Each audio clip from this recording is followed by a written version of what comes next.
আবারও আকাশে ফিরছে ব্লাড মুন। আগামী ৩ মার্চ পূর্ণ চন্দ্রগ্রহণের সময় চাঁদ ধারণ করবে রক্ত লাল আভা, যা বরাবরই আকাশপ্রেমীদের মুগ্ধ করে। চাঁদের এই রং বদলের পেছনে রয়েছে পৃথিবীর বায়ুমণ্ডল ও আলোর বিচ্ছুরণের এক অভিনব বৈজ্ঞানিক ব্যাখ্যা।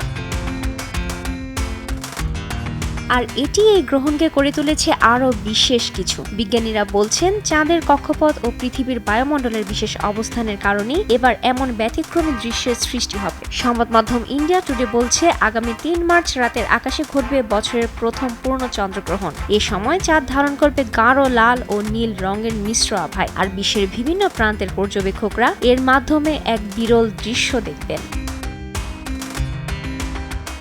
তবে কেন একে ব্লাড মুন বলা হয়? জ্যোতির্বিজ্ঞানীদের মতে পূর্ণগ্রাস চন্দ্রগ্রহণের সময় চাঁদ পুরোপুরি কালো হয়ে যায় না, বরং গাঢ় লাল রং ধারণ করে। পৃথিবীর বায়ুমণ্ডলের মধ্য দিয়ে যখন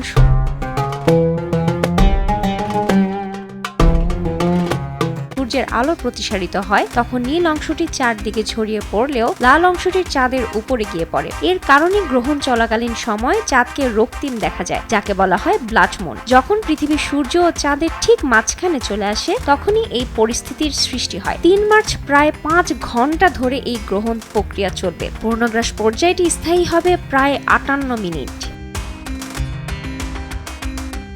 বাংলাদেশ সময় ৩ মার্চ বিকেল ৫টা ২৮ মিনিটে পূর্ণগ্রাস চন্দ্রগ্রহণ শুরু হবে। পূর্ণগ্রাস শেষ হবে সন্ধ্যা ৬টা ২ মিনিটে। এরপর খণ্ডগ্রাস শেষ হবে রাত ৮টা ২৩ মিনিটে।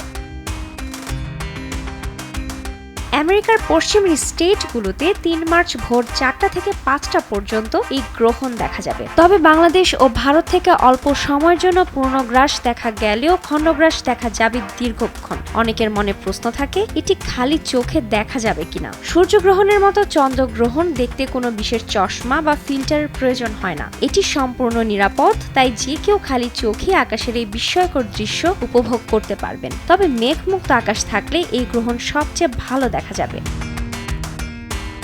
রুবায়েত তানজুম, দেশ টিভি।